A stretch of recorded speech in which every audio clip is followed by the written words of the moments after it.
നമസ്കാരം, VCV ന്യൂസിലേക്ക് സ്വാഗതം. ഞാൻ VC മനോജ്. ആദ്യം പ്രധാന വാർത്തകൾ.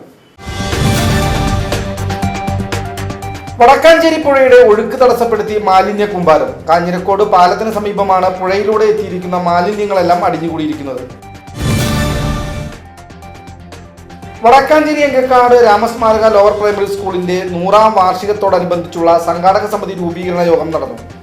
എങ്കക്കാട് RSLP സ്കൂളിൽ വെള്ളിയാഴ്ച നടന്ന സംഘാടക സമിതി യോഗം വടക്കാഞ്ചേരി നഗരസഭാ ചെയർമാൻ PL സുരേന്ദ്രൻ ഉദ്ഘാടനം ചെയ്തു.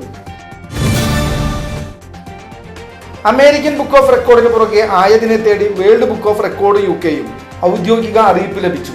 ആഹ്ലാദത്തിൽ കുടുംബാംഗങ്ങൾ. ചേലക്കര പഞ്ചായത്തിൽ മഴക്കെടുതിയും ദുരന്ത നിവാരണവും സംബന്ധിച്ച് നിലവിലെ സാഹചര്യം ചർച്ച ചെയ്യാൻ അവലോകന യോഗം ചേർന്നു. ഗ്രാമപഞ്ചായത്ത് പ്രസിഡന്റ് K പത്മജയുടെ അധ്യക്ഷതയിലാണ് യോഗം ചേർന്നത്. വേലൂരിൽ അജ്ഞാത ജീവിയുടെ ആക്രമണം. തെരുവ് നായ ആക്രമണമാക്കി ഒതുക്കാൻ ശ്രമം നടക്കുന്നുവെന്ന ആരോപണവുമായി വേലൂർ പഞ്ചായത്ത് പ്രതിപക്ഷ അംഗം അനിലൻ മാസ്റ്റർ രംഗത്ത്.